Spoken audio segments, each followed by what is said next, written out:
Hey there, internet friends. Welcome to another episode of That Nerdy Site Show, a weekly podcast where the team members from That Nerdy Site get together to talk about our lives and all of the nerdy things we love about them. I'm your host, Trevor Starkey, and joining me this week we have Cameron Abbott, as usual. How you doing, Cam? Hey, what's going on? What's going on? And joining us for the first time in a while on this one, Logan Wilkinson. How you doing, Logan? I'm doing great. Excellent. Today is our Barbenheimer episode, of course, that being the talk of the town this last weekend. All three of us saw Barbie. Logan has also gone and seen Oppenheimer. Cameron and I did not. And then also we're going to have a wrap up, catching up with Logan on his Indy 5 Dial of Destiny thoughts, since we obviously did our spoiler cast on that way back when. And haven't had Logan on the show, but Logan was such a big indie fan that he finally got around to seeing it, so we will hear what his thoughts were there as well, ahead of when we do an inevitable Dad T Plus show about it. Right. As per usual with spoiler casty things, we will kind of have a spoiler-free section first, then we'll kind of dive into spoilers for a given movie. Probably won't do that with Indiana Jones, that's been out long enough. That'll just be kind of like full free spoiler talk. Right. But yeah, so we'll do Barbie, Barbie spoiler free, Barbie spoilers, Oppenheimer spoiler free, Oppenheimer spoilers, which, as Cameron said beforehand, Oppenheimer is just history. So it's an historical event. You know, so we'll see how spoilery it is, and then Indy 5 thoughts. Yeah, if you like what you hear, please remember to like, subscribe, rate, review, share the podcast everywhere you can, all that fun stuff.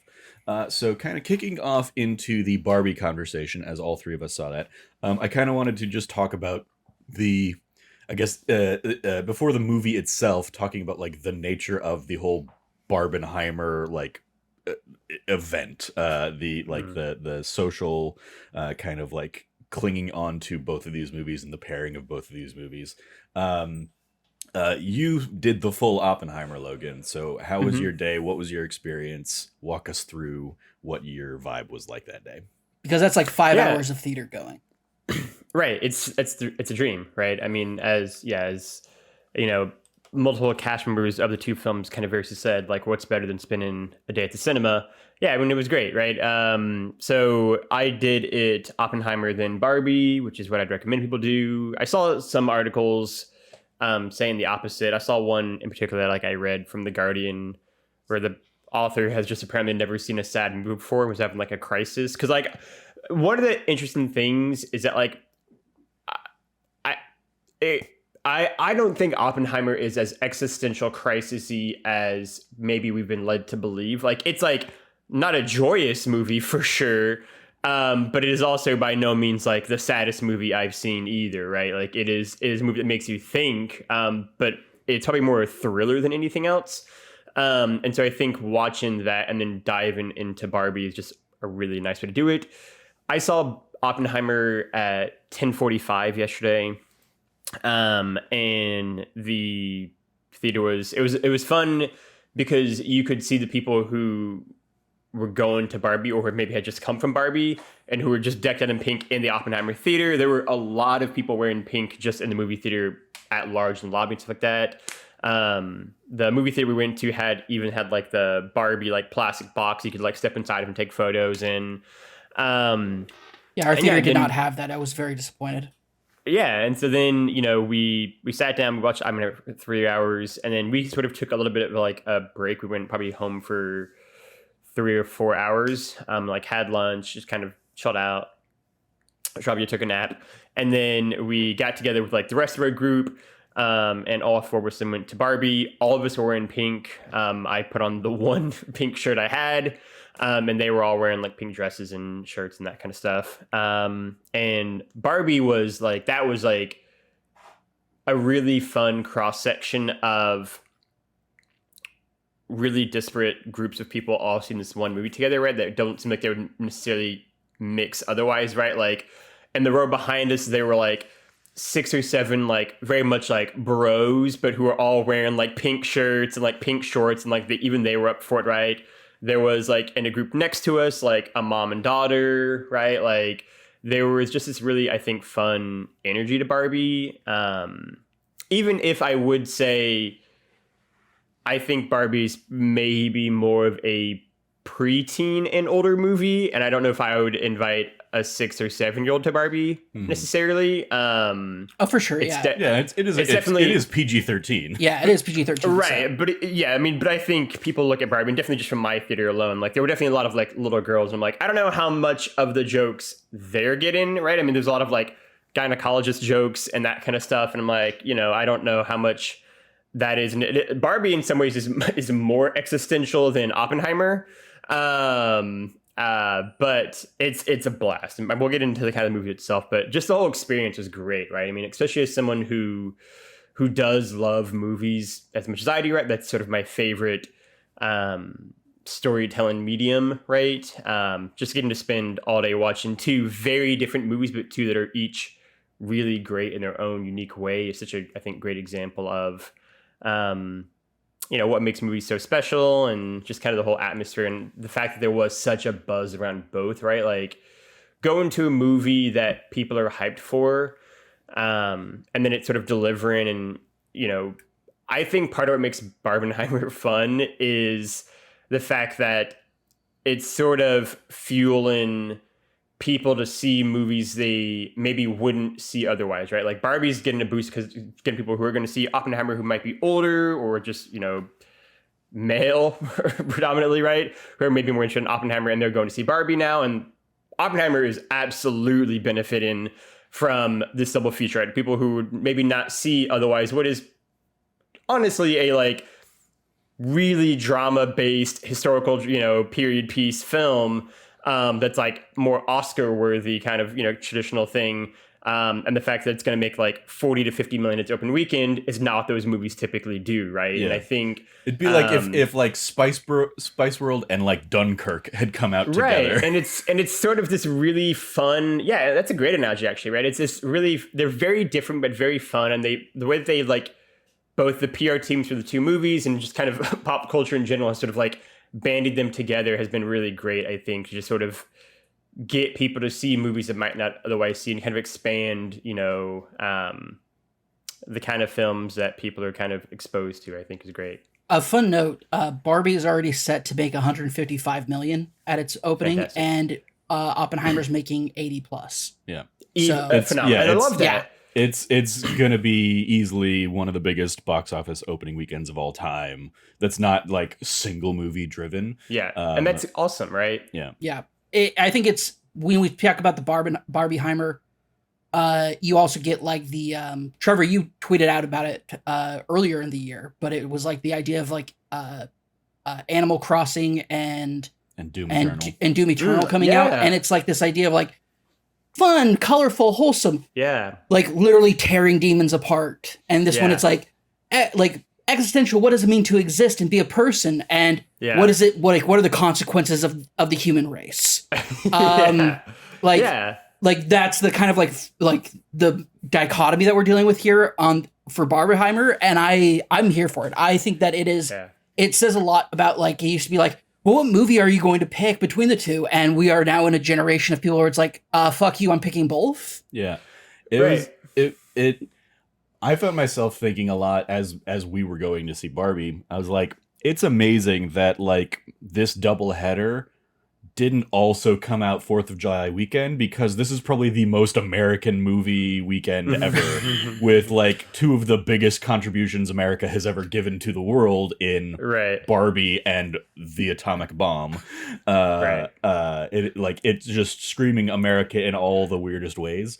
It's amazing the studios didn't try and like work together, be like, hey, let's see if we can get those out like a few weeks earlier and just really go gung ho on it. But I think it's really cool too, because in some ways it's like, it's a really old school idea, right? Like it's very like 30s, 40s, 50s cinema to like do double features, right? Like that was what you pretty much did exclusively, right?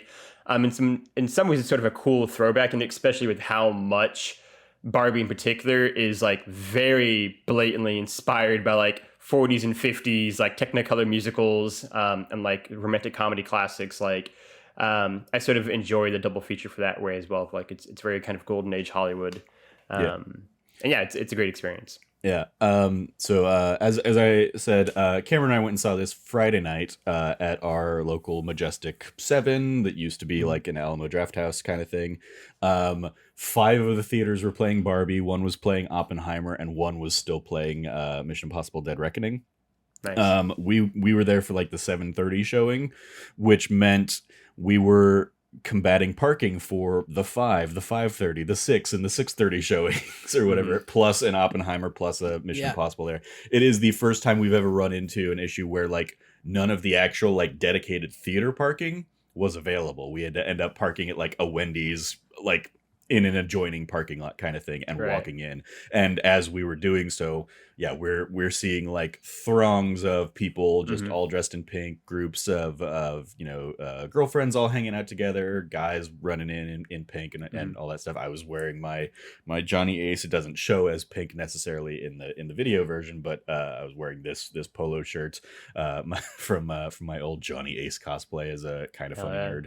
I was wearing this clearly Beach Ken inspired button up that I usually wear. I normally wear it too, but like it was kind of like a perfect like it's pseudo-ish pink just enough. It's like, yeah, that could pass as like a Beach Ken. It also ended up being like the latest we've ever gotten to do that movie theater as a result, because we had to spend so much time looking for parking.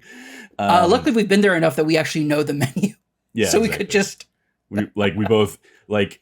we just both wrote our orders on the cards and had them ready to go, and then the person was able to get to us beforehand to get. Yeah, and they're like, oh, and then they just pick up our cards, like, okay, and then the person came, and then another person came by and said, you guys already put your orders in, but do you want to do the card thing? Yeah, like so we got it kind of like reversed in our order, but it was a great time. Yeah. So yeah, that was and yeah, like walking in. As Cam said, they didn't have the Barbie standee kind of thing, but it was like just a packed like little lobby anyway. So even if they had, like, there's no chance in hell we would have gotten to it because it would have been too full and too overwhelmed and stuff like that. But they had like a stage thing with like some balloons and it was pink and whatnot. So kind of stage for a Barbie shoot, but it was honestly the fact that they didn't have one of the boxes there. I was like, I'm not interested. I mean, it's the kind of thing I wouldn't have expected that from Majestic, since they're more of an independent theater. Yeah, and like that's true. Those are going to go to the Harkins, the AMCs, and stuff like that. Well, actually, a PR firm that in the Valley that I work with professionally, they were one of the PR firms hired to like distribute those boxes. Yeah. So so it's done through like a lot of like both the chains, but also a lot of like independent theaters got it, but ours didn't, and I'm disappointed. I'm gonna have words to say. No, I'm joking. Just go up to the Harkins and take the picture in the box if you want. I'm sure it's there. Yeah, I know. Yeah, it was a lot of fun, and it was very exciting to see like how busy the theater was, because like even when we've gone for like that's usually where we go when we see big Marvel openings and stuff like that, and like even going back to your Infinity War, your Endgame, we still found parking because it was like that was the one screening that everybody was there for. So yeah, it was like wild to see just how busy, because that means every one of those 5 or 6 screenings was pretty packed, pretty full. So yeah, I mean, we even had to get like aisle seats. Yeah, pretty much. I mean, we bought like the night before basically, and yes, it was like I went through multiple screening options, and there weren't 2 seats together the night before until we got to the 7:30 and was like, okay, there's 2 seats together, not in the front row. They're over on the aisle. That works. Great. Let's do that. So yeah, it was a great, cool experience. And I as like the thing I love about Majestic / Alamo is like the no talking, no texting kind of thing. And as like as things were starting, I was like, oh, this is not an audience that's going to respect that and kind of like vibe with that. But then I'm like, but I'm also here for the Barbie movie. This is going to be like the rowdy cats kind of crowd. I get that. I know that. And it was weird that the thing that ended up like throwing me off more than anything was the multiple times Ken was like, what the fuck? Very loudly. And again, if there were kids in our audience, I apologize on behalf of Cameron, because it was like That was his response to multiple beats in the film. That movie is wild. Yeah. Dude. Yeah. It's so wild. I mean, yeah. So with kind of the larger cultural touchstone talk out of the way, let's dive into our spoiler-free thoughts on Barbie. Cam, given your what the fuck responses, I want to hear your thoughts first. What did you think of Barbie? First off, I loved it. I thought it was absolutely fantastic. It's definitely one of my favorite movies of the year. I don't know if it beats Into the Spider-Verse. Across the Spider-Verse. Sorry. I don't know if it beats Across the Spider-Verse, but I will say, like, the bold audacity that this film has is tremendous, and it does not hold back on anything. It has a very clear, distinct message it wants to send, and it is telling it through the lens of the, like, second wave feminist icon that is the Barbie, and kind of evolving and elevating that concept to a modern day in a way that is quite tremendous. And I think Greta Gerwig Greta Gerwig, Margot Robbie, and just their entire cast that they, like, the two of those two put together for it is just beyond phenomenal. The only thing, the biggest complaint I have always seen, and I also found myself kind of thinking that way, is, man, I really wish, like, this Barbie could get more screen time. And it's like, that just tells you how much of an incredible cast that it was, that I wanted more out of everybody. And it was just such a tremendous experience of seeing something that, like, Barbie, that honestly, like, I know I don't think of very often as being, like, a core piece of Americana, but Trevor, like, was nailed it when he said it's one of the things that America's given to the world is the Barbie and it's also, like, for better and worse. Yeah, for better and worse, which this movie itself addresses, right? Yeah, this movie immediately touches on those things. It's like, it's quite phenomenal, and I think that one, shout out to Mattel for giving like wide open freedom and willing to take willing to take like hits to the chin for the sake of both comedy and the story that it's telling. And selling a shit ton of Barbies. I think that's why they were fine to do it. I'm sure they were, but I mean, it's like there are some companies that would never have done this. That being said, I think that also, like, I did some research, like, Mattel did this separately, like, as a films thing, and then worked with Warner Brothers to, like, distribute it.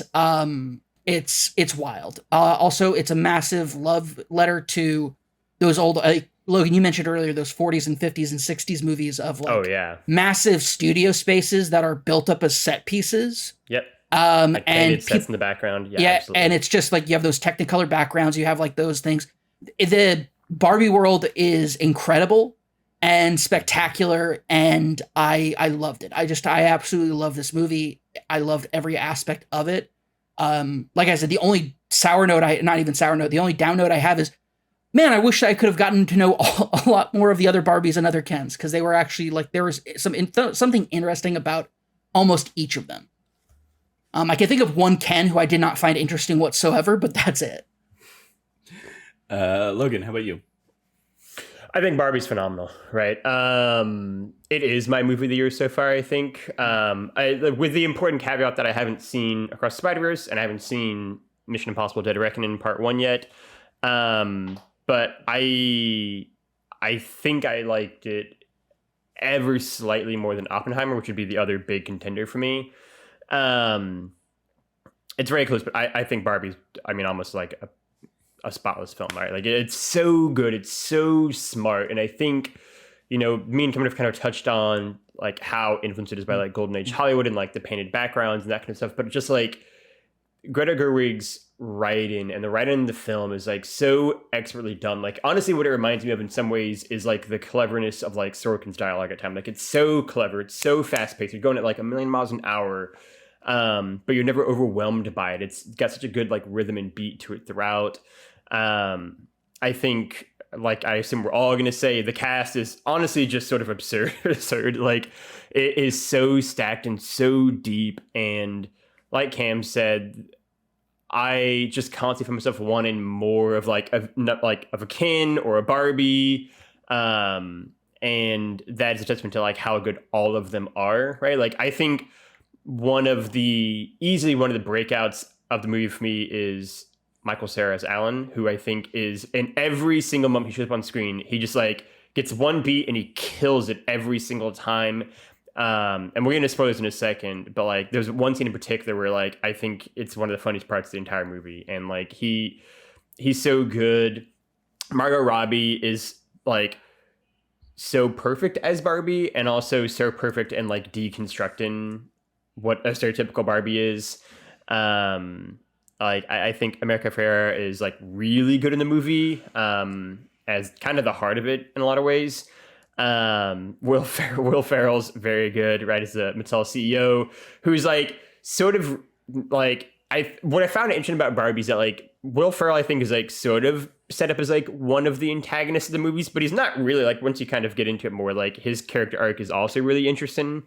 And yeah, like I think it is such a fun movie. It is so like exuberantly joyful and happy and clever, and I think how it handles what it means to be a human is just like was such a deft touch. Yeah, I really loved it.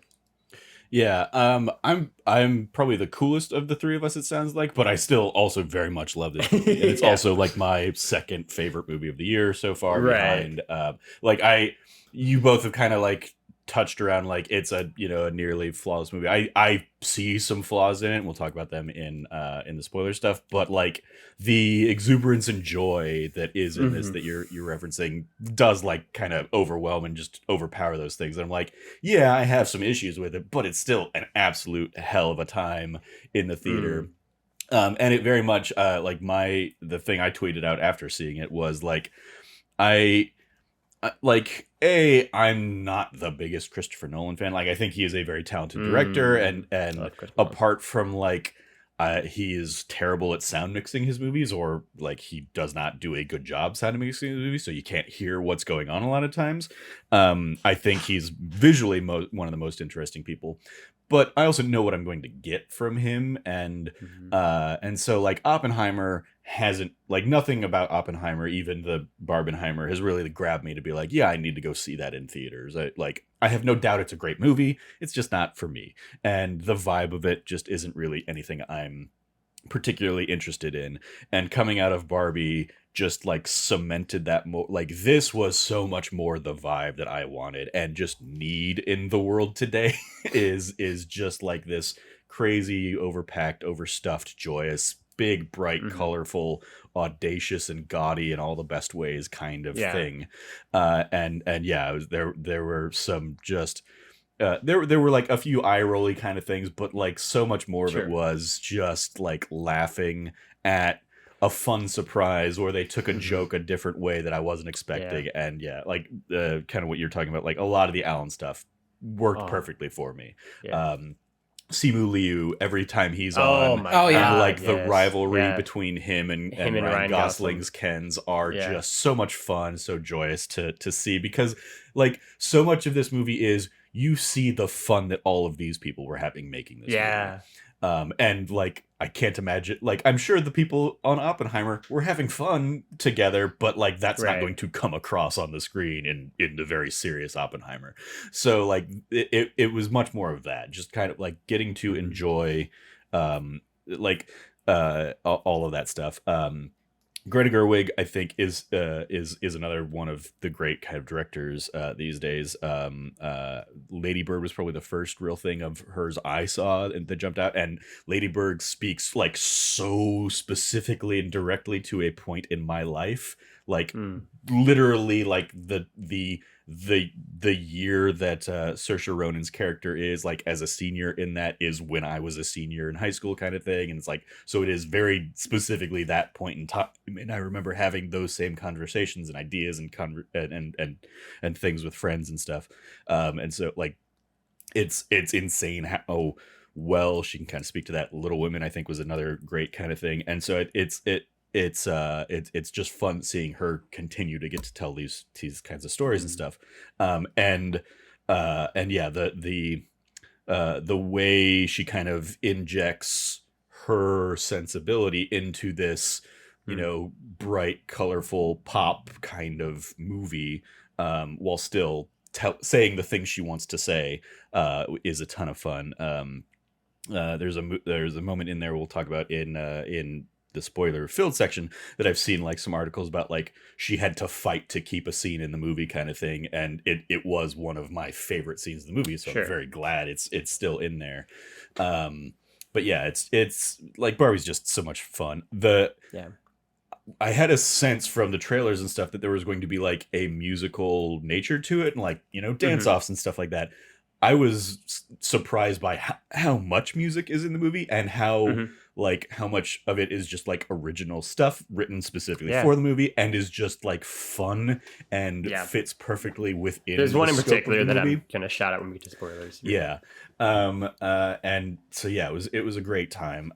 Again, I'll talk a little bit about my nitpicks and the things I probably could have done without in spoiler filled stuff. But yeah, absolutely a glowing recommendation from all three of us, it sounds like. So yeah. And yeah, you guys already touched on it as well, but like Margot Robbie, phenomenal, great, like easily a great anchor around this movie. And great to see her kind of get this showcase, because she's playing a stereotypical Barbie, but like she's playing the stereotypical Barbie. Yeah, she has to go through a range and swath of like emotions and feelings as she is awakening to her place in the world and all this stuff. And you get to see like things that you wouldn't think a Barbie is going to feel and think and stuff like that. And so I think she's great. Ryan Gosling, ton of fun as Ken. And kind of I really enjoyed like the journey that his character goes on throughout the movie, as like it was a fun surprise. I wasn't expecting a lot of where the movie goes with him. So yeah, it's a easy recommendation from all three of us. Go check out Barbie if you haven't already taken part in Barbenheimer. Go throw on your pinkest thing and just have a fun time. Great, like especially if you can see it with like a big packed audience. Like that was another aspect of it, was just like the crowd reaction for this one was a ton of fun as well. So with that, I'm gonna go ahead and flag our spoiler talk. We're gonna dive into Barbie spoilers. And Logan, I want to jump back to one just as a like off the top. You specifically were like, there were Alan moments and a like Alan. So I want to hear what your Alan highlights were. Yeah, I mean, definitely when like the mom and daughter character like driving back to the real world, and like Alan's in the back seat, and then just fucking like single-handedly just like wrecks all the Kens building the wall.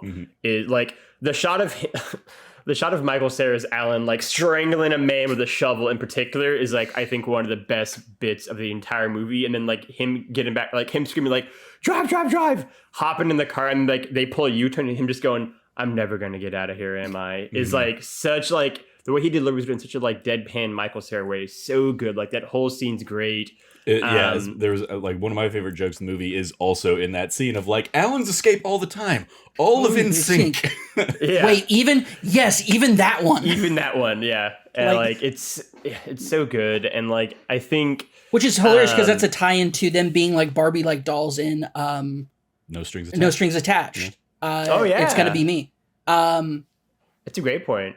Yeah, like that's what that was a tie-in that I immediately picked up. I was like, oh my gosh, yeah, because they debuted as like Barbie action figure type things. I mean, that wasn't their debut; that was like their second album at least. But that's what people remember. I grew up in that era. My sister was like a big NSYNC Backstreet Boys. I was a Backstreet Boys guy. I wasn't an NSYNC. I was a Backstreet Boys guy too. You were both way too young to be in the throes of it, though. Accurate. Yeah, no. I mean, well, no, because I'm like your sister's age, so.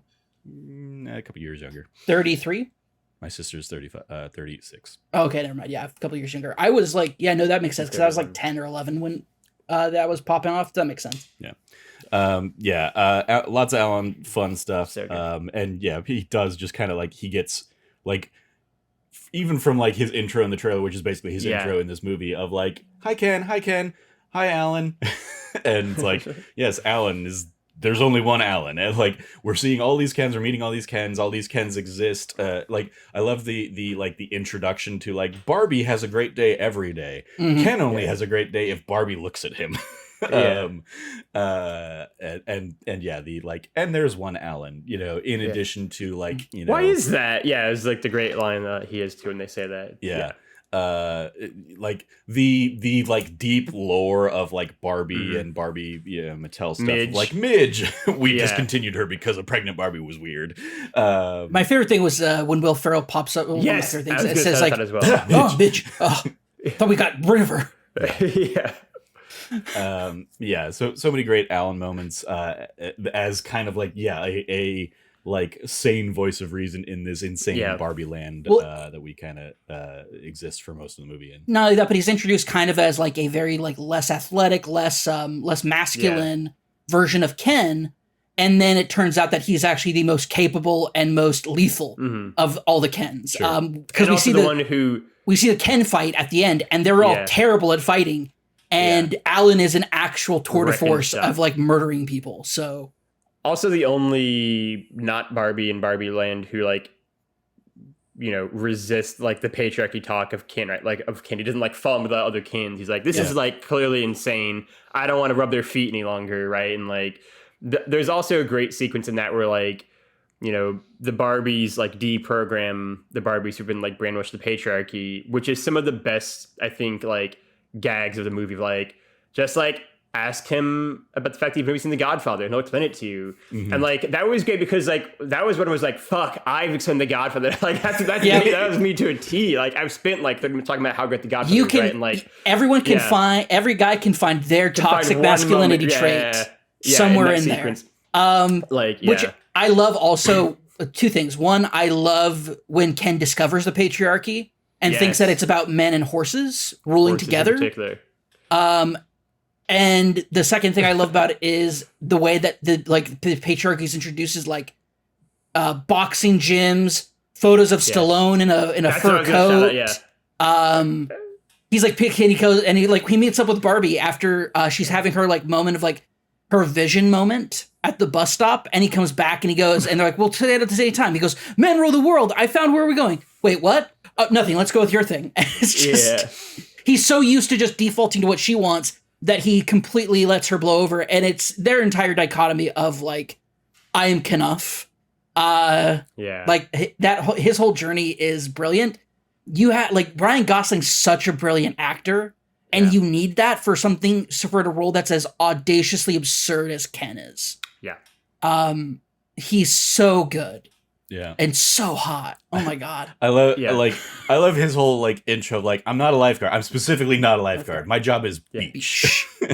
Like, oh my God. Yeah, that was like that was just their thing, was like not lifeguard Ken, not like surfer Ken, or just beach Ken. Beach. Because lifeguard Ken is his number two. His number two guy. Who's played by the guy from Secret Invasion. Yeah, from Secret Invasion. Benedier. Yeah, he is also, when he gets the coat and he gives like a very like inspired speech, and it's like, oh my gosh. It's like, yep, I could have used more of this guy. Only Ken I wasn't too impressed with, and I could have like totally never known more about him, is like stereotypical white dude in jeans Ken. Yeah. I feel like he just, I mean, like they didn't give him really anything to do apart from his like deprogramming scene, which I don't even remember what his one was, but I know that he was the one who talked about CDs, right? Like, CDs, investment CDs. That's also probably one of the reasons why it's like, I'm cool never knowing anything more about this guy. Yeah. Because I am 100% turned off by this bank shit talk. Yeah. I also have to give Ryan Gosling a shout out, and all the Kens, to be fair, for like to Cameron of like handling what is such an absurd, over the top character and premise, and then cranking it up to like 25 with the "I'm just Ken" sequence. Which is easily one of the best sequences of the entire movie. It's like incredible. So sad. Ryan Gosling. Yeah, and that's the thing. Like it's like it's so absurd, and Ryan Gosling like rounds it with, like, and the lyrics do too, of, like it being really sad, and like them sort of having their own like internal grapple with like toxic masculinity, right? And it's kind of his first time of being like, maybe this isn't good. is in I'm Just Ken, and it's so like it's so good. And that song is also a banger that I've listened to like 100 times in the last couple of days. The thing about it is it exposes why the Kens are so susceptible to toxic masculinity. Yeah. Because in the Barbie world, they are second-class citizens that are afterthoughts. Like Ken only exists if Barbie pays attention to him. Otherwise, he doesn't exist. There's the existential crisis of both Simu Liu and Ryan Gosling's Ken on the beach, waiting, like chomping at the bit for Barbie to show up.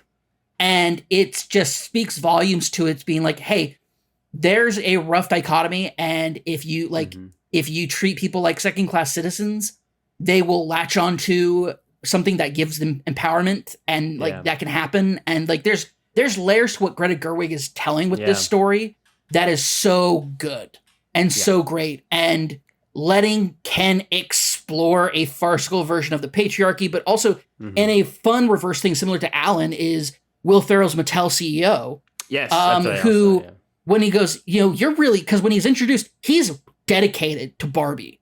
And he's talking about Barbie stuff. He's holding like 2 pink drumsticks or something like that. Yeah. And he's just like talking about it, and he's like waving around being like Barbie needs to be this, Barbie needs to be that, and like just like very passionate about it. And then on the boardwalk, he outright states when they're on the roller skates trying to do the reverse back. He states, like he says to them, it's not about money. It's not about money. It's about what Barbie means. He goes, I've always dreamed about being part of little girls' dreams in the least creepy way possible. And I'm like, so somebody like Will Ferrell has to be like, you need somebody of that caliber to deliver that line, so it doesn't come off. It's just like, oh, that's funny, because he's actually like a wholesome guy, even though he's like, I mean, to be fair, their last experience with a Barbie coming to the real world, it was almost like infanticide. So with Skipper, the babysitter. I mean, again, except for all the Allens that escape, as we find out later. Yeah, but nobody cares about Alan. That's the point of that. I mean, for me, like, Will Ferrell's funny in the role, but like the Mattel CEO and like that thing is one of the things I could have done without, like, in the movie. Like, it just didn't add a lot to the plot of the movie to have like them chasing, and like, so every time we cut like away from the stuff between Barbie and Ken to go back to them, and on their journey to try and get to them, I was like, I don't care about them. Just get me back to Barbie and Ken, because that's where I'm most interested, most invested. And so they end up like, they almost feel like a holdover from an earlier draft or something. That especially as we get to the end, and like, there's not like, when they finally make it to Barbie Land, and like all of the Barbie Land stuff has largely already been resolved. It's like they kind of get there and it's like there's nothing for them to do there at that point. It's true. Except like, they show up and see the Ken fight as it's happening, kind of thing, and we're like, and they have like a couple little meta commentary things about like, okay, as Barbie Land is turning into the Kendom, and we've got the like Mojo Dojo Rancho Casa or whatever Casa House, Mojo Dojo Casa House, and that's already flying off the shelves and stuff like that. Like, there's like those couple of little bits like work, but I don't think we needed as much time dedicated to like the Mattel stuff. Sure. As a result, apart like, because as you touched on earlier, I think like the American Ferrera, like her working there and her kind of being the bridge between the two worlds there. I think like that element is enough. I didn't need that to be like part of a larger like, let's have a moment in the Mattel boardroom where it is all men, and Barbie kind of calls that out, and like there were a few like beats like that that well, like, I very much love the message itself. I didn't necessarily like how the message was being delivered a couple times, in that it felt a little heavy-handed like that. The American for like explosion speech that she has, I very much appreciate and enjoy the sentiment of, but it goes on like just a little bit too long. But I also fully recognize and obviously my view and the view of all three of us is like, we are not the like female perspective that has lived that experience continually and whatnot. And so like when like, while I'm sitting there being like, I absolutely get and appreciate what this is saying, but like did you need to spend all of, like, the extra 10-15 seconds? But as soon as that ends and all of the women in the crowd say preach and like start applauding and stuff like that, I'm like, yeah, fuck my perspective on this. Like, like my perspective here means nothing. But that is like, there were a couple beats like that where it was like, it's not even that it's like, it's I've seen that beat in enough other things, I guess, that like it didn't feel as new and fresh as a lot of other elements of this movie did. That's fair. So yeah, but I think the Mattel stuff really was the largest thing where I was like, I don't really need that subplot. I would have liked to have spent more time in just Technicolor Barbie Land, or in this like they come out to the real world, Ken gets introduced to the patriarchy and brings it back, and that causes the conflict in the movie. We don't ever need to even touch on Mattel. Yeah. I think for me, the Mattel stuff is in it like just enough. Like it's in it like infrequently enough and like kind of sporadically enough to where like when we do kind of cut back to them, it's pretty much only ever for like a 30-second to like a 1 minute long like of like, here's something funny that they're going to do real quick, and then we're going to be back to the main story. That like also exposition's important for that. Like there's like, oh, we need to drop exposition. Let's cut back to the Mattel CEOs for like 30 seconds, have them drop a joke, give us that exposition, and then bounce back. So it was never an issue for me because of how I think it was done so kind of efficiently. But I mean, but to your point, their arc does just sort of end, and I think it's partially because like ultimately Barbie doesn't really have a villain. Right. And like that's sort of the thing, like there's not really a villain in a regular sense because like they're all on the same side again by the end. And so Ken benefits from that a lot because he gets a really great arc, I think, through that. Whereas I think the Mattel CEO is sort of like teased like maybe being a bad guy and like capturing Barbie. And then the minute she escapes, it's sort of just like, I actually really like Barbie. I just want the world to be normal. And it's like, okay, well, I can't. And then like the more we see Will Ferrell, the more he's just like, yeah, he's like a good dude, actually. Like, so like, again, I don't disagree necessarily that another draft he was maybe more villainous and kind of more of a threat, and then they just sort of like, wow, we don't like that as much. We're going to make him more of just like a sweet but man Barbie CEO, basically Mattel CEO. And so it's maybe the part that is like the least seamless, but it works for me. I mean, I think part of that is just the fact that Will Ferrell is very, very funny and very talented, and he doesn't need a lot to get good laughs. And the all of the like stooges around him, he uses to great effect. And particularly what guy who like name he never remembers is like a really funny recurring joke, right? Oh gosh, when he says Executive 2. Oh, there's Executive 2, but then there's also the one guy, like customer service guy who gets kind of like brought along with them. And Aaron Dinkins. Yeah, Aaron Dinkins. One of my favorite lines was just oh, I'm a man without power. Does that make me a woman? Yeah. And it's like, jeez. The whole chase sequence of like them chasing Barbie and like just sort of the utter incompetence of like men was so, and like in particular like the like incompetence of executives. Yeah, like the 30-second like clip of like them at like the turnstiles and like not having their key cards. We do have to get a key cards, and then he like opens up. We don't need it. Let's go. Like was so perfect. Like it like in some ways it was very like it felt very like Sam Raimi-esque in terms of like it's just like this long drawn out awkward scene, and so I of course loved it. But yeah, like I think they handled the humor so well on that, and like the same thing Cameron shouted it out, but I'd be remiss if I didn't, of like when Ryan Gosling's Ken finds out about the patriarchy, like just like the flashes of like men and horses he gets throughout that, and then it ended on 3 photos of Sly Stallone as like that's a man is like just like so perfect, like, and him walking out like the book like armful of books out of the library was like such a funny gag, and going to like the doctor's office and like the beach and all different places, be like I'm in charge now. The woman coming up and saying, "Excuse me, sir, do you have the time?" And that like that just shocks him. That somebody thinks he's important enough that he would know what time it is. Mm-hmm. And it pays off great later when he's got like 8 watches on his arm later on in the movie. Yeah, like that was the moment that he was inspired to become part of the patriarch. And it's like, that's so good. But I think the one thing that, and here's the thing, I'm going to put this out there. I'm about to say something. I think it's good that this upset me a little bit and like, or maybe feel a little off-put, because I think it helps widen my lens and helps me see a little bit deeper, similar to what you were saying, Trevor. Is when the Kens ask for at least one Ken on the Supreme Court, and then are shut down, or basically be like, no, you guys can be on lower courts though. Second judge. Yeah. That kind of like, I'm like, what lesson did you learn about like treating these guys like crap? And then it turns it around immediately, saying like, the narrator saying, don't worry, the Kens will have just as much power in Barbie Land as women have in the real world. And part of that, I was like, oh, that's funny. And then it also hits me. It's like, oh, but if women get more power in the real world, then Kens will be more respected. And I'm like, oh, okay. Like meta commentary too, like within its own universe. Because the lore nerd part of me kicked off there and was like, oh, Cameron, actually, we just need to treat women better, and then Kens will be treated better too. It's like, there we go. That's the solution.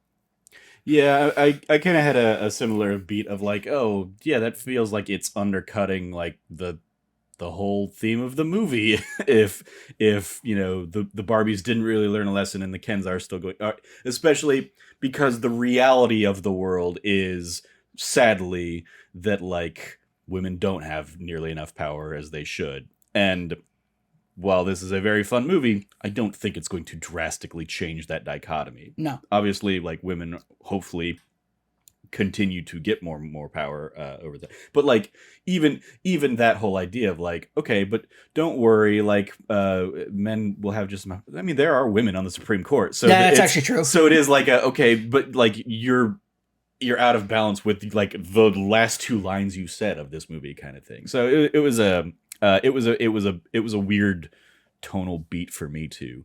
That said, like the use of Helen Mirren as the narrator in so many beats was great. Yeah. Best of which probably being like, note to the casting director, if this was the point you're trying to make, casting Margot Robbie was the wrong choice. On like, I just don't feel beautiful anymore, or whatever Barbie says. Perfect. Absolutely perfect line delivery from Helen Mirren on that, because Margot Robbie is just stunning as Barbie. She's a gorgeous woman regardless, but she is just such an absolute tour de force in this movie. She just handles every aspect of this Barbie existential crises and everything like that happening. Also, shout out to like the weirdly like upbeat ending to the construction worker scene where Barbie we don't have genitals. All right, cool. You do you. Yeah, like that. Just like at first, super like terrible construction workers actually being like allies and supporting and be like, cool, nope, not a problem with us. You do you. You're valid as a human being. And it's like what the heck? And then it ends with Ken going, I have all the genitals. As a bravado moment. And it's just such a great and they're like, good for you, buddy. And it's just like at one of those moments that I think that was one of my what the fuck moments. It was like I was just not expecting that. Gosh, no, there's so many great moments like that just really catch you off guard. One of them being also the Barbie Mount Rushmore being turned into horses. That got me so good because I expected there to be like the Kens up there, and it's like, nah, it's the horses. And like when Beach Ken is saying like, and after I found out that the patriarchy wasn't really about horses, I just really lost a lot of interest. Yeah.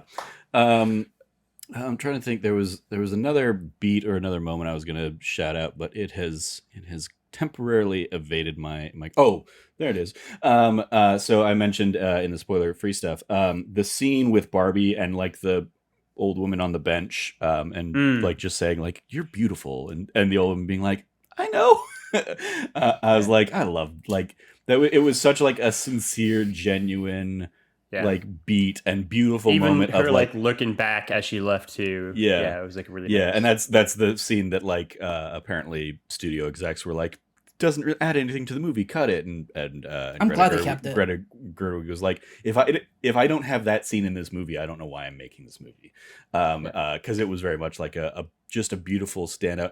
And it was a thing. I remember like seeing a bit of that in the trailers kind of thing and being like, who's this lady? Is she supposed to be like the creator of Barbie? And that's obviously we get that instead with the Rhea Perlman's character, which I'm going to talk about in a second. The ghost of the 17th floor. And this the actress who played that woman on the bench is like, I mean, she's an actress, but she's probably more so like a costume designer. So I was like, oh, that's a really cool thing awesome. For a Barbie movie. Obviously, like Barbie being such a like fashion icon in the toy space and all that stuff. And so yeah, like there's like this meta layer to like just Mhm. that cool casting beat. But yeah, it was just like such a pure thing for Barbie to Mhm. come into this world, see, Barbie again being the stereotypical Barbie and the like, stereotypical idea of beauty and whatnot, and seeing, an elder woman and just kind of finding so much pure beauty in that Mhm. was such like a nice like hell yeah Barbie. Hmm. Like I already wanted this Barbie to win and succeed, but like that just kind of like Yeah. locked it in. I was like, yes, I'm here for this Barbie's journey. Um, That really gives you that moment that you're like, I'm gonna root for you. mhm, You're the hero of this film, and I root for you. yeah. That is you're right. That moment absolutely locks it in about who she actually is as a person. Um, yeah. You want to talk about Rita Perlman's Ghost on the 17th Floor? Yeah. Yeah. I think so. In particular, her first scene where Barbie's like escaping and then she sort of like walks into the just random door. That whole scene was like I thought really beautiful, especially because like, Mhm. and if that had been the only instance we get of her, if she wasn't in the movie after that, I'd have almost part of me is like I almost would have loved it more. Just like you don't know exactly who it is. You kind of get a hint of like she was somehow involved with Barbie, but like I thought it was such a beautiful scene. Like in some ways, it like the closest analogy I can give to it is when Neo meets the Oracle in the Matrix. It's like that kind of thing of like, I don't Yes. exactly know who you, especially like the first time he meets Oracle, it's like, I don't know exactly know who you are, but I know that you're like wise and you just seem important and you just give this like really great advice and like just comfort the main character. And like that to me was a moment where I was like, oh, like she like Barbie's gonna be okay, right? Like just getting like you could almost like see her like solidify there and like the steel kind of get in her back, just like talking to this woman who just like took care of her for like a minute and a half, right? And I think Rhea Perlman was like fantastically cast in that role. And obviously she comes back at the end of the movie in a very important way. And that sequence is also great. But just that first in particular, I thought was like so like subtly done. It's just a small little beat, and then you're just kind of out of it. And then she comes back, and Barbie becomes a person, and like shows her like what that means. And I thought that conversation was really good too, of just being like, it's not easy, right? Like it's going to be hard, and like sort of her trying to tell that, right? And I had never known that Barbie was named after Barbara, her daughter, and like that. I thought that was a really lovely moment of her being like, you're like the daughter I have, right? And like. Fun note: Ken's named after her son. I know. I saw that as well afterwards, and like I thought, like that was like a really nice moment of like her trying to be like, I need you to be ready before you take this moment and take this beat. And yeah, I thought Ruth was kind of throughout the thing one of my favorite moments throughout the film. Her kind of two big beats, and just the way that she kind of impacts Barbie, which then impacts the larger world around her, I thought was really great. In some ways, like knowing after the fact that like Ken is also named for her son, like I kind of wished like we'd almost gotten like a moment of like her and Ken together, of like a mom like almost like politely scolding her son kind of thing. But like as it was, like I think Rhea Perlman is like fantastic, and I thought Ruth and the few moments she gets her like so genuinely good as the ghost of the 17th floor. Yeah. It was great. I think a moment would have been interesting if she'd been like, and Ken's based off of my son. And looking at Ken and being like, that's why you guys can't date. Yeah. Circling back real quick, Anne Roth was the actress Roth. who is the woman on the bench, and Nice. she is the Oscar-winning costume designer for most recently Ma Rainey's Black Bottom in 2021, but also The English Patient. And multiple Oscars. Multi-nominee kind of thing. Whoa. Okay. Yeah, Oscar-winning costume designer. Yeah. Rad. Good for her. Yeah. Yeah. With the, I wonder if Barbie was like her inspiration, and so that's why she wanted to be a part of it or something. I Oh, don't know. that's cool. Yeah. With the Ruth stuff at the end, especially the end scene, and like part of it is probably just because it's like in an empty open void, and it's like a creation and their creator talking. I very much had Truman Show vibes to it. Yes, And like absolutely. the Okay, Ed sure. Harris and Jim Carrey kind of scene at the end of that. But it was nice that this was like a face to face kind of thing, and they got to like, And also a way nicer one. Yeah, yeah, accurate. obviously. Well, that's hostility between these two, right? Yeah. An actual bet, like benefactor of a creator versus Right. Yeah. an exploitive creator. All that said, for it to all end on a gynecologist joke, I was like, I'll take it. I enjoyed it. I thought it was funny. It ends up making I thought it was like going to be her going to get like a job at Mattel, is what like I thought it was going to be when she was like walked in the door. Was like, oh, is this Mattel? And then it wasn't. Well, yeah, it's I like, knew it was did gonna Barbie be become a real something. person? She did, because now she has genitals. Yeah. Yeah. I was like I liked the joke in the moment, but I'm like, was this all just a 2-hour setup for that punchline? Like that, it's weird. It's weird to just end on like that joke, I guess, for me. That's the bit. This was a 2-hour gynecologist joke. But yeah, it like I love like how supported she is from America Ferrera and Sasha, the daughter, especially like the daughter, like I definitely like has a couple moments, and then like her arc is very much like just happening in the background kind of thing. But like I love her like scathing takedown. Oh yeah. At the beginning, that is very much like here's the rejection of Barbie, kind of, that like here's all the ways Barbie has hurt what what the women's movement is, told through the lens of a 13-14-year-old girl kind of thing, while her mom is like the older generation that like didn't have that level of cynicism and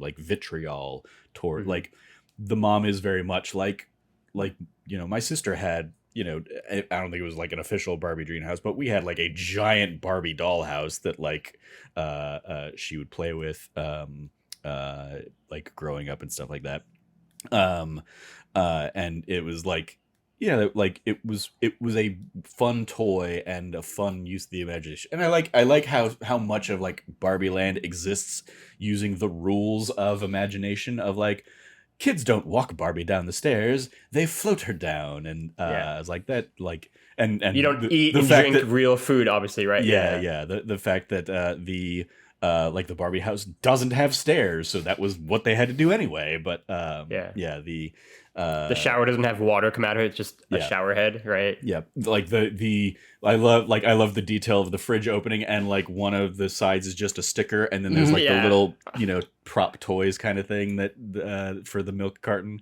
I like that her pool is just expired milk. Yes, a sticker as well. Yeah, when her day starts going bad. The accessories for existential dread Barbie. Expired milk. The pool, like the slide down into the pool, which I saw trivia that was basically like Margot Robbie had like one request, and it was that like the Barbie house would slide down into a pool that she could ride. And so the fact that it's like she slides down and it's just the plastic pool, no water, absolutely a fun beat. Same with like the waves at the beach, and just Ken, I'm gonna do it, and he crashes and goes flying. That was one of the first moments of like, oh, okay, they're just having a real fun time with like the physics of this world. Just big old goof moments. And then like I love like there were so many beats that I'm like, I remember, if not like the specific toys, I remember the vibe of these toys in the house growing up.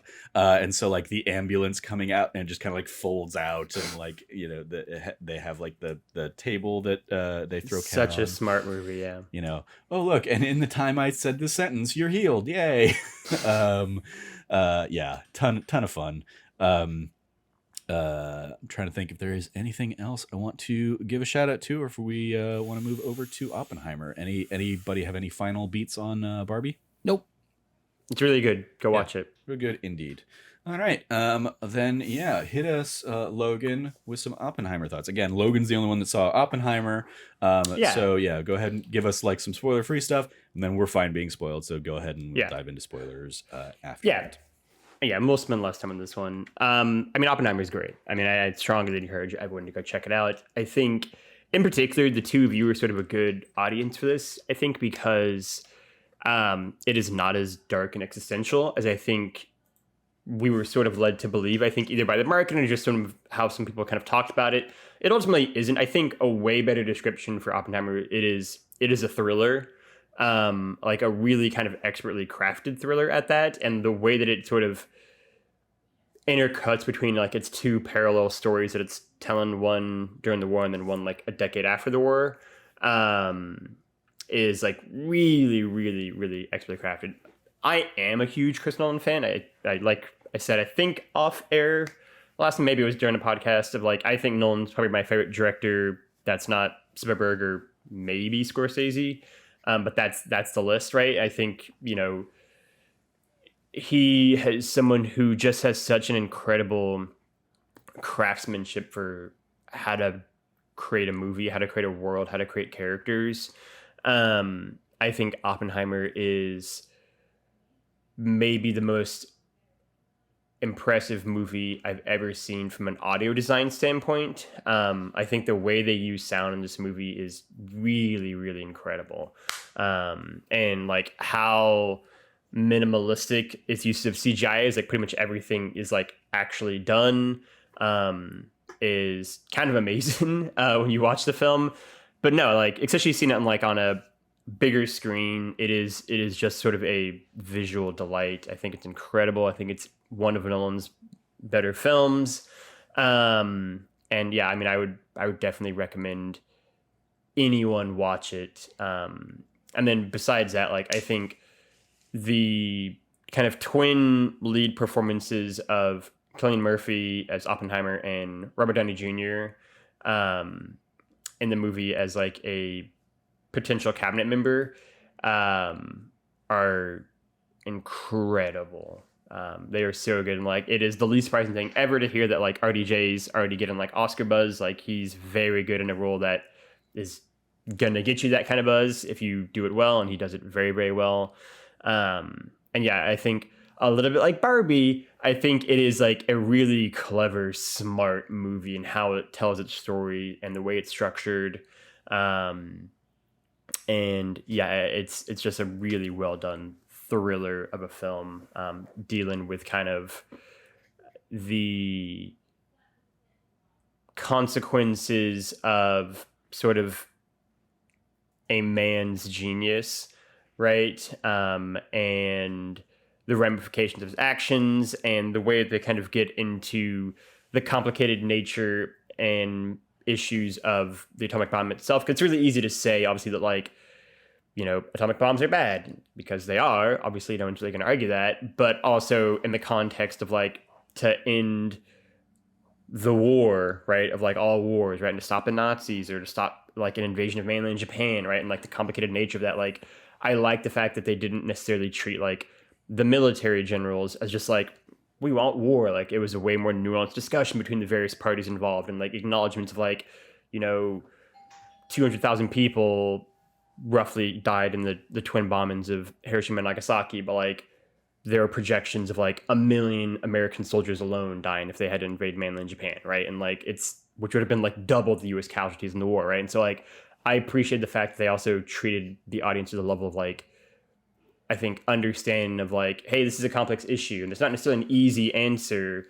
And even if the right answer maybe it was okay to drop the bomb, doesn't mean that it's one that you should be happy about and you should be gleeful about and you should want more of these things. And the way that like the slow horror, I think, on Oppenheimer as things rapidly spin out of his hands after the first bomb is dropped, I think is like, I mean, it's just an incredible movie.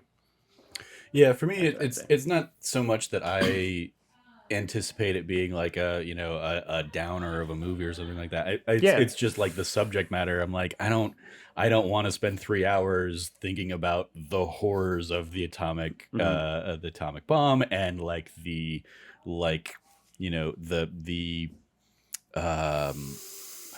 ingenuity, but also like potential death and cost of the human race kind of thing. Sure. It's like it's not I'm looking for, in the same way that I don't go and watch like Titanic every now and then because while that has a great love story and whatnot too, it's like I know how the story ends. I don't really want to sit through that kind of thing. One thing I will say in Oppenheimer's case too that I think is important to note is that it does not feel like 3 hours. That movie goes very quickly, and I think part of that is helped with the fact that it is kind of on these like twin tracks, and so you're not just on like one continuous story for 3 hours. It's like bouncing back and forth between kind of two different storylines. But you were moving through that movie, especially through the first like 2/3 of the film, or maybe 3/4 even. You were going at a very kind of breakneck pace, which feels right because it's sort of like them trying to like outrace the Nazis to the bomb kind of thing. That like I think this movie feels quicker than I mean, No Time to Die, I guess, is a good example, right? Of a movie that's almost 3 hours long, right? From a couple years ago, right? And that movie, I think, feels its length, not necessarily in a bad way, but it feels like it's almost 2 hours long in a way that this doesn't necessarily feel that way. And so I was, pleasantly surprised with that too. Like, oh, this is just a movie that just really does just kind of go along at a good clip. Mm-hmm. And yeah, I think it's really great. And like, it is a testament to Chris Nolan that like, I would say this is maybe like my fourth, fifth, sixth favorite Chris Nolan movie, which seems like it's not that great, but it's also like, I think Chris Nolan's had, I will not even that. Like, I think Chris Nolan has had just like straight up like 3 masterpieces in The Dark Knight, Inception, and Dunkirk. Like, I think those are just like almost flawless movies. I think those are all legitimate masterpieces. And so it's like, well, if it's not that, just by the nature of that, it can't be in the top 3, right? And like, I think it's still great. Like, I think I'd put it in the mixture of like Batman Begins, which I think is like really great, like The Prestige, which is obviously really great. And like, I think it is still a like really fantastic movie. You're just kind of great. The same way that like, if you said like, oh, that's like Spielberg's like 5th best movie, that's a really good movie then. That's a really good movie for Spielberg, right? For his 5th best. And like, it's sort of that vein of like, it's not my favorite Chris Nolan movie, but it is a very good one still. Mm-hmm. I just had a question. When you say you compared it more to a thriller, would you say it's a bit more like a film like the Enigma Machine, or when we're talking about like it's more about like the stress and the potential of like those who work kind of like behind the scenes, behind the line, behind the war. Mm-hmm. Like in the background of it. No, I would maybe say it's more. It feels almost more like Hitchcockian in some ways, right? Okay. Like how he styles his thrillers, I think, and like Nolan does a really expert job, I think, of like sort of making you forget that the bomb works, right? That what's going to happen in the movie, right? Because he does make it like so intense. And again, like I can't stress enough, like his usage of like music is so good throughout, and like just sort of like heightening the stakes and raising the tension, and then like merging into like spoiler territory for Oppenheimer here, I guess. So like spoiler alert kind of thing. But like when the first throughout the movie, he'll have like TNT explosions happen. And as the case of explosions, you're going to see them before you hear them, and like before the sound wave hits you. And so like he'll have like, you'll see it burst, and then just like the gust of wind and sound hits you. And that's taken to like its extreme with when they test the first atomic bomb, right? And it's like a minute and a half of like no sound other than just like pants wrestling and like people kind of moving and like that kind of stuff, and like them sort of like giving like each other thumbs up kind of stuff. And then like the shockwave that hits was like a punch to the face almost in the movie theater, and like the best possible. Like it just felt like you'd been like felt that concussive wave, and it's so good the way he uses like sound design and like audio design and like the visual images in front of you all mixing together. I think it's so good to kind of keep leaning you forward in your seat, right? Like it is very Hitchcock inspired, I think. Stuff like Vertigo and like North by Northwest and Psycho, obviously. I think, yeah, he just has a handle on how to keep the story and keep you constantly guessing what's happening. Part of that is that like, while the atomic bomb itself is a story that obviously is known, like we dropped the bomb, but no one doesn't know that, right? Like how we got there is like, I think way less known, and who the important players are, and like the way he weaves in like are like who is and isn't a communist agent, right? And like the military bringing all these scientists in, but also not trusting really any of them, and like Oppenheimer himself constantly kind of having accusations of being like left wing around him, and like things could kind of get derailed because of that, and like the splits that start happening between like, should they go develop like a hydrogen bomb or not, right? And like it feels like at any point in time, like the whole thing could just like collapse in on itself. And I think he is sort of also gifted by like really amazing performances by like all the various scientists, including Kenneth Branagh, who obviously is going to be in a Nolan film as well. He's going to have Cillian Murphy, he's going to have Kenneth Branagh. And I think, yeah, it's so well done. And then when you jump back to the RDJ stuff in the future, which is like 10 years later roughly, and like his like confirmation trial and like get in his version of events almost of Oppenheimer, and like the twist that like RDJ is sort of the bad guy of the movie, which isn't really revealed until like halfway through the film or a little bit more, right? And like does he play Louis Strauss? Yeah.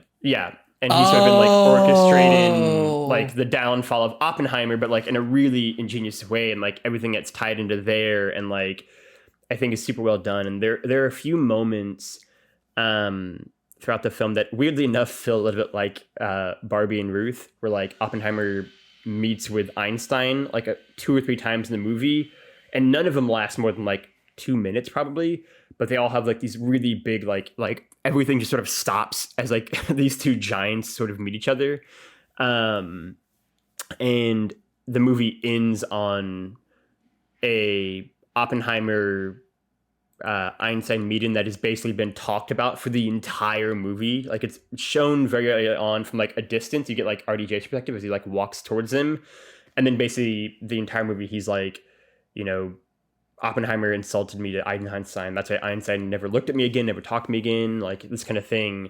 And like throughout the movie, it's just sort of like, what did the two of them say? You get like a couple different angles of like them far away, but not what they're actually saying. And then it ends on that, and it's perfectly set up because throughout the thing, one of the like, I guess I would go with like White House aides that's with Louis Strauss, who's RDJ's character again, kind of at the confirmation hearing, is like kind of guiding him through everything and being like, it's gonna be really easy, it's gonna be easy. And then it's sort of revealed that like RDJ has sort of like set everything up, and like he's actually like 10 steps ahead of the Senate aide kind of guy. And then ultimately Louis Strauss doesn't get confirmed because scientists come out and say he like basically like kangaroo recorded Oppenheimer a couple years earlier to get his like security clearance revoked. And like the Senate aide guy, who's actually Aaron Reich, thank you. Yeah, Hanso, who's great in the movie, is basically like, what if the two of them didn't talk about you at all? What if they talked about something way more important than you? And then it like finally cuts after a 3-hour wait to that scene, and they don't fucking talk about him at all. And it's like, it's just like him talking about like, and it's what's even better because like they're sort of just talking about nothing. It's sort of just like a mundane conversation. And then like as Einstein walks away, like Oppenheimer just says like one last thing of like, you know how I talked about how like we could have destroyed the world if we did the test?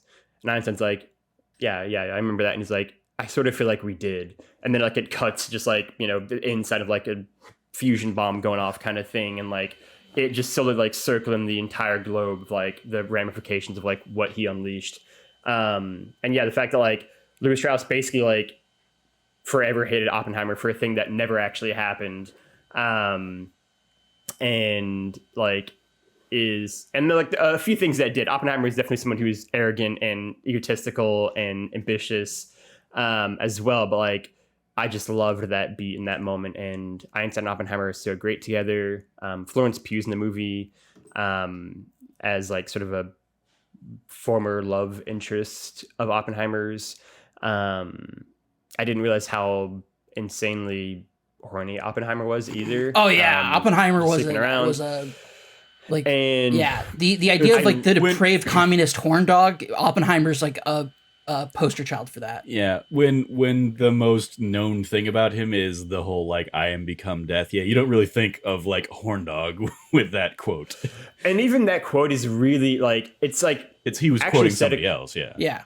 Well, it's from like basically like a Hindu religious book, right? But like it's used throughout the movie because there's a very famous like interview in real life that Oppenheimer like said that quote, and sort of like the horror of what he had done, because he said it also during the Trinity test, and like it's said throughout the movie, like both like before and then after the actual test, and it's done really, really well. it's definitely, I don't know if it is the first R-rated Chris Nolan movie, but it is certainly one that deserves its R rating for sure. I mean, they're definitely throwing around curse scenes. Florence Pugh's naked in 90% of the movie. She basically never has clothes on, which is like sort of jarring at first for like a Chris Nolan movie to be like, oh, okay, this is not what I'm used to. I did hear there's like an hour and a half like clip of just Cillian Murphy and Florence Pugh just like naked. Yeah, it comes really probably like 2/3 of the movie where like they're just like basically naked in chairs like talking. I don't think that would like you're saying half the movie is them naked, Cameron. I'm I'm pretty sure I'm exaggerating. It might be like there's 30 minutes of footage of them just naked together. But yeah, like the movie's really good, which sounds hot. So, but like one I feel like underrated character that's not going to get as much mention is Emily Blunt as Oppenheimer's wife, who gets a role that is kind of more in the background. It doesn't get like a lot of big beats, but she's so good as this sort of like quietly seething, cold, defensive of her husband, but also angry at him. And she's just absolutely brilliant. And the fact that like she's also, despite being like one of his biggest like shields and someone who will like go after someone who she feel like has wronged him, is also like one of his biggest weaknesses, because Kitty was a communist member for a few years before they met. And so like that whole arc and that whole plot line, and like it's that's sort of part of his like downfall is and it looks like it's going to be part of his and downfall. Also his and brother. then you get, his brother for sure. Yeah, his brother, and then, his wife, his ex, like his like ex-girlfriend / on and off again affair partner. Like he was a very like liberal, very like leftist person.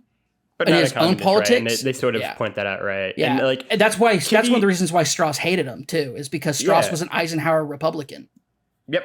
And so, Kitty, there's a great sequence when they're doing basically like, because it cuts back to like him talking to like the security clearance board throughout the movie and like the flashbacks, or I guess flash forwards, excuse me. And they're like very, very late in the movie, you finally get like Kitty to be interviewed, and you think it's going to go catastrophically wrong. And then it sort of like subverts your expectations, and Kitty fucking clobbers the prosecutor because she just like trips him up over all these small things, and like how he's like grammatically phrasing questions, and then he just sort of like loses it and can't like nail her down, versus like Oppenheimer, who fucking eats shit because he's just not that kind of person. He's just not someone like he like is just someone who is just not a good politician, because like a lot of really brilliant people, he, for understandable reasons, thinks that he's the smartest person in the room. And it's because he usually is. But also, A, people don't like that usually. And B, that usually means that you have a big glaring weakness in terms of like how to talk to people. And yeah, so it's a lot easier for him to kind of get taken down. And like it goes into like whether or not he's sort of doesn't really fight back at anyone, despite Kitty kind of demanding him to. And it's maybe because he just sort of thinks he deserves it, right? It's his sort of his fate for what's happened. It's Oppenheimer's really great. It's really good. I recommend everyone to check it out. Do they include Oppenheimer and Truman meeting before the bomb dropped?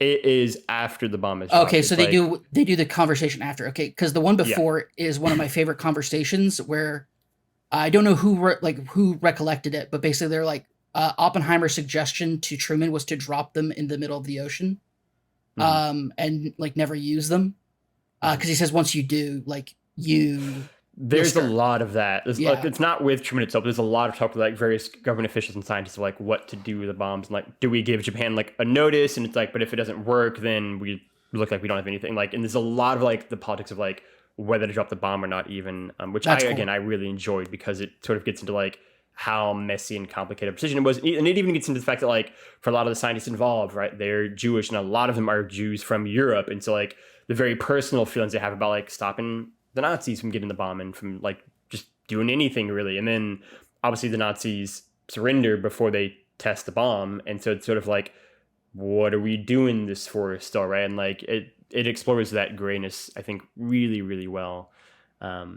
Yeah, Man, really like I it. really want to see it. I'm this now Yeah, sounds. I think you in particular would really enjoy it, Cameron. Yeah, there's a I forgot what movie it is, but it's based off of the book of like I think it's Hiroshima is the book that the film's based off of, but it goes into that aspect of it. It's like the hours of the hours of Truman at the German, like where they're doing the tree, like they're doing like the trees and everything and like post-war stuff for Europe. Potsdam, yeah. Yeah, and he has to make the decision, and so he calls in he called in a like Japanese, like a German, a German professor who was the professor of like Japanese studies, and has this guy come in and basically just like, can you explain to me what this message for the Emperor of Japan means?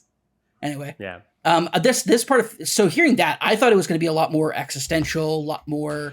I mean, there's definitely parts of that, obviously, like, especially for Oppenheimer, but like, I think I mean, I was ready for it to be like just like a fucking dark, gloomy, broody movie, and like it definitely has those moments, but like I think it's mostly just like the best description I can give it is like based off the movie's based off a book called American Prometheus, like the triumph and tragedy of J. Robert Oppenheimer, and like I think that's a way to describe it. It's like it's sort of like the triumph and then also the tragedy of Oppenheimer and like his like arc and his story and how his greatest achievement is also his greatest folly in a lot of ways, right? And it's much more like a personal like look at like the ramifications of his actions than I think it is like a dark, broody movie. The movie like really expertly, I think, like it doesn't show any footage of Hiroshima or Nagasaki. You don't see any like archival footage or any like images like that. You get sort of the horror done, I think, way more cleverly. Like it's a lot of like flashes of like Oppenheimer and like rumbling of buildings that he's in as he sort of like flat like thinks on like what he's done.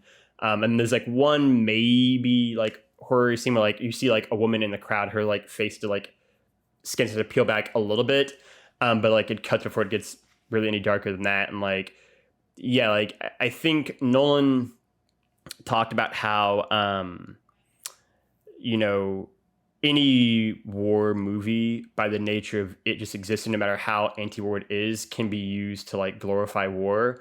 And he, I think, made very conscious decisions to like not show anything of the war at all. You get no images of the war at all. And I think he has no desire to glorify the atomic bomb or the hydrogen bomb that they talked about. Yeah, I think you in particular would really like it, Cameron. That sounds interesting. Last thing I'll say is I was listening to somebody on TikTok who's like, yeah, I worked doing some demolition stuff for the movie, and it turns out Christopher Nolan wanted every cast member to like watch a live demonstration of like a detonation, not of an atomic bomb, but of like explosives, so they could understand, like they could feel what it feels like to be at a detonation site, basically. Cillian Murphy specifically, like apparently he was doing a little bit of method acting where he was only responding to being called Robert. And yeah, Trevor's eye roll. I fucking hate method acting. Yep. But what was interesting is that the day that Robert Downey Jr. was going to be there, he apparently got an ice cream truck to come by because it's like the New Mexico desert. Yeah, in the middle of nowhere. Yeah, and so he had an ice cream truck, and so the guy talked about how the cast was kind of like all sitting around and like eating ice cream, and like Josh Peck had like a guitar and was singing show tunes. Talking about like singing show tunes with Emily Blunt while they're like watching some detonations going off and eating ice cream, and it's just a whole like I was listening to that, I was like, huh. And the guy's like, yeah, Gary Oldman, very reserved, very kind, very quiet. Like, kind of like this whole thing. And then by the end of it, he goes, yeah. So, also apparently, Jack Quaid and Matt Damon became, like, best buddies during the film, too. That's a fun note. So, yeah. I'm glad that you said that, because Gary Oldman is maybe one of my biggest issues with the film. I really don't like the movie's interpretation of Truman, actually. And I think Gary Oldman's not really that great as Truman. Truman only gets like one scene in the movie, but I think it's one of the weakest scenes, which is a shame because Gary Oldman's such a good actor. But I don't know if it was it's just not good. I don't like really the interaction in the Oval Office, but well, to be fair, Truman was a hat salesman before he was president. So, but Truman's so interesting because I think Truman throughout his life,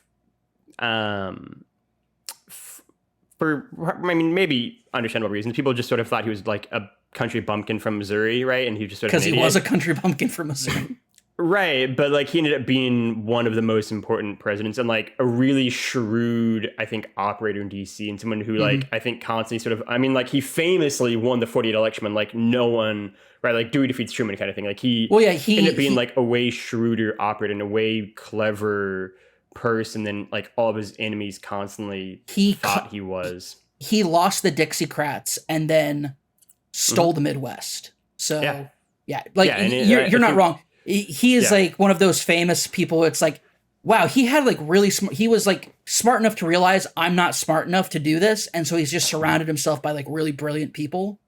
And like when he's like, yeah, I want to integrate the military. And they're like, you're going to lose the Dixiecrats. And he said, I don't care. Anyway. Truman's a fascinating president. Mainly because like his one job before he got into politics was he was just a hat salesman.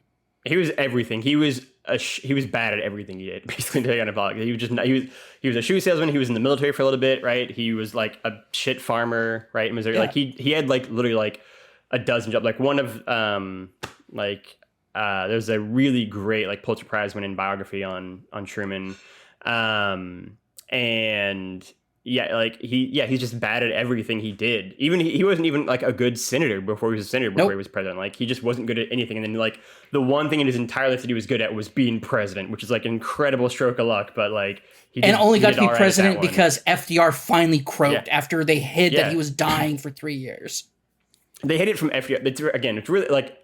We're getting off topic for sure now, but like the stuff of like FDR, like they didn't even tell FDR that he was dying, like, and how sick he was. Otherwise, he probably wouldn't have run for another term if he knew how shit he was. But I digress. And then we got President Eleanor Roosevelt. So, one last thing I did look up while you guys were talking. Memento was rated R. In Nolan. That's the one that I was thinking, like maybe. Yeah. Thank you, Trevor. That is a hard R of a film as well. Yeah. Good film. One of my favorites. I haven't seen Tenet. I hadn't seen Dunkirk. So I was like, maybe those dive into our territory just for like violence or something like that. No, those are still PG-13. But I was like, oh, Memento was definitely R, and I'm like, yep, that confirmed. Oh, you haven't seen Dunkirk's interesting. I think Dunkirk's Max. Dunkirk's interesting though because like it wouldn't be R because the movie deliberately like never shows the enemies, right? And so you're like never seeing them kill the bad guys. You're just seeing them fall down and die. So like that's how they kind of skirted that to like PG-13 as well. Anyway, with Oppenheimer and our Barbenheimer conversation out, Logan, hit me with your Indiana Jones and the Dial of Destiny thoughts. Again, this will be like kind of full spoilers. Cameron and I already did a spoiler cast on it a few weeks back, so if you want kind of our thoughts, feel free to go back and check out that episode. Logan had not yet seen the movie though, so but Logan now has. Big Indiana Jones fan. What were your thoughts here, man? Yeah, I'll keep it short and sweet. I think Dial of Destiny is a really complicated movie. I think there are parts I really like. There are parts I really don't like. We talked about this off air a couple weeks ago. There are moments I think really nails what Indiana Jones is, I think. And there are moments that I think go really astray. At its best, I think it's one of the most emotionally mature movies in the series, handling themes that I think treat Indy's life with a level of care that we haven't seen in certainly 30 years or more. At its worst, I think it's Rise of Skywalker that's kind of slapping back at people not liking Mutt in particular from Chris Scullin and just kill him off, which I still don't vibe with. I think the de-aging stuff goes kind of about as good as you could want it to because it'll just never be perfect, right? Like we kind of talked about off air, it's probably most noticeable when I think he's either doing action stuff or when he's speaking. It's obviously an 80-year-old Harrison Ford in like a 35-year-old body. I think Mads Mikkelsen is really good as the villain. And I think his like Aryan bro from Narcos is also very good.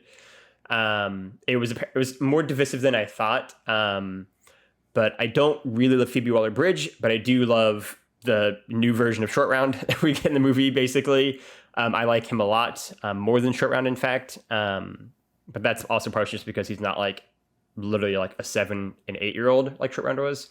And yeah, like I think it's a mixture of highs and lows. It's got a really good ending. I think once we're back out of the time travel stuff, it's been interesting to. I guess I'm curious on your guys' thoughts on this. You might have talked about it in the pod. I didn't watch it because I hadn't watched it yet, but it's interesting to hear some people complain about the like Archimedes actually being in the movie kind of thing. Because look, like, do I think the time travel element is dumb? Yeah, but like, I think that they handle it literally about as good as they could handle it for like time travel device. Like, I think it's handled really well, actually. And then B, it's weird for that to be your hang up on the time travel. That's like Archimedes himself is actually when it's like, I mean, that's a weird hang up, guys. Like, I mean, like literally, like the last knight is still in Last Crusade, just hanging out. Who's like canonically like 1,200 years old in the movie. So it's like a weird one that like this is what you're going to draw the line. And it's like, it's a time machine. If the time machine works, you're going to see people from that time period. Especially, spoiler alert, that's what it's supposed to actually do for you. So like that argument is like really weird that like some like, you know, fanboys are upset about, but like, you know. Yeah, that's my thought on the criticism. You nailed it exactly. If you didn't have a problem with a like centuries old knight still being around for the Holy Grail, why do you suddenly have a problem with time traveler? It's like the movies have always delved into the fantastical at the end of the story.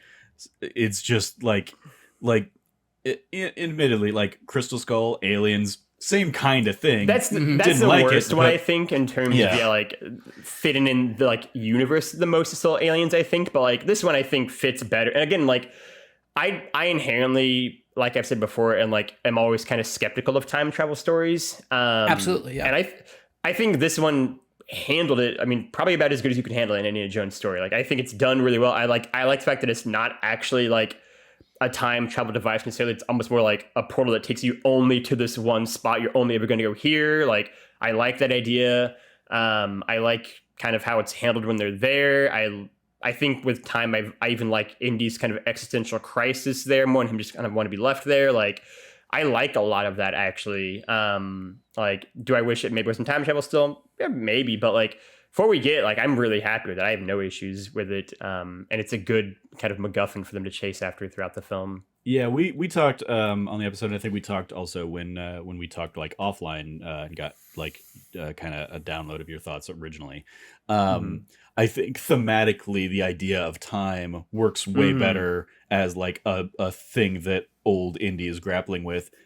Significantly more than Kingdom of the Crystal Skull and like interdimensional beings and stuff like that. Out of the So the idea of like the MacGuffin here being so time related and like I think there is a beauty to Indy, who has spent his entire life like in the pursuit of history and knowledge, like getting to experience it firsthand. It, you know, through time travel.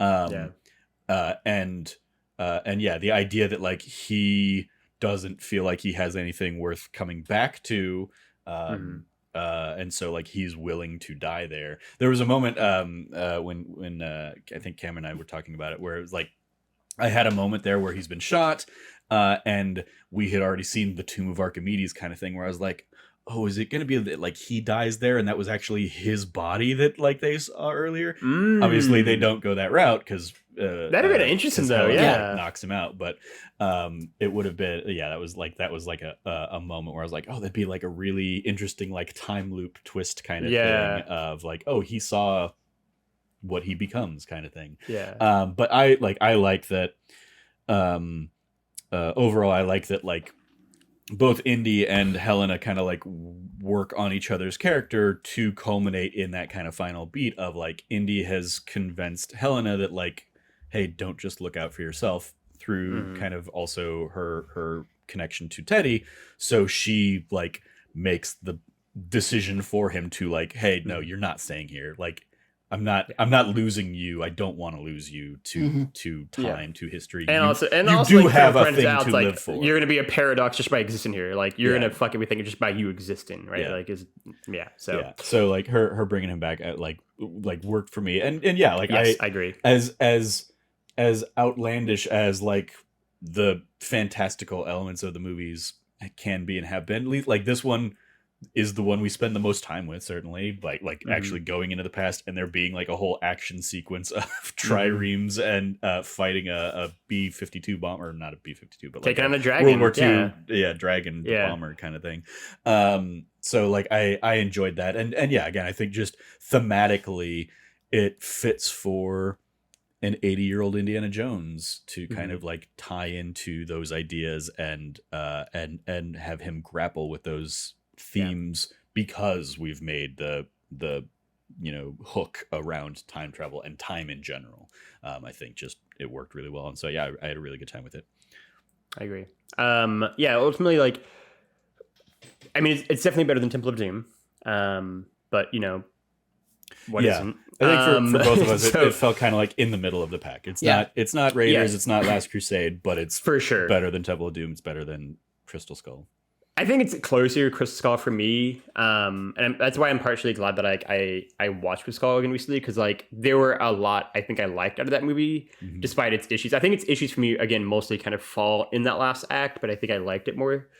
And I think Dial of Destiny is sort of more like uneven in terms of that, since it's not like this part's good and then that part's bad. It's more like parts are good, parts are bad here. Yeah. But I mean, for obvious reasons, it feels a lot like No Time to Die in terms of like, it's cool to kind of get like the band back together one last time, like they do in that movie, or like they do in the sequel trilogy of Star Wars. These are all exploring very similar ideas of like this iconic character is coming back one last time, very old, and in 2 of the 3 of them, we're gonna kill them. And yeah, like I like that they don't kill Indy, and I like that we kind of get to see Salah one more time and Marion one more time, and we get like a shot of like Henry Sr. in the movie again, and you can see Marcus Brody's statue in the background of a shot, and like there are just these really nice moments, I think, of like acknowledging the history, and I think that is what you'd want from the end of this. I mean, God, what 40-year story at this point now, right? Like Pretty much, like, yeah. And I so think 84 was the first one. Yeah, so almost 40. No, it was 81 was the first one. Yeah, so yeah, over 40 plus years, yeah. God, yeah, so over 40-year journey, right, to go on, and I think how it handles everything is really well. Like, I think we're sort of lucky because I think Last Crusade, Crystal Skull, and Dial of Destiny all give us really good indie endings. Actually, we sort of lucked out. I think you could look at any of the movies and be like, I think Last Crusade is like the real indie ending, and like that is obviously a great ending of like them riding off into the sunset. If you want your indie ending to be like him and Marion getting married and Mud is there, you have that one, and it's, I think, really well done. If you want to be this one, like it's also very emotional and very well done. Like we sort of got blessed with like really good endings for Indiana Jones movies to kind of wrap up the story, and so yeah, I like this is like the epilogue to Indy's story. I think Harrison Ford is really good in the movie, actually, in a way that is not necessarily taken for granted. And I think I would pretty easily say that my favorite moments of the movie are the end with him and Marion, which I think are like so beautifully done. And I think those are my favorite indie moments of any of the 5 films or the TV series. And I think it is really well done, and I think James Mangold should be applauded for being very obviously inspired by what Spielberg and Lucas did in the first 4 movies, but also taken it in a new direction. And I think the way that Mangold wraps up character stories, because he also did Logan, and can be like trusted to kind of give them really great endings.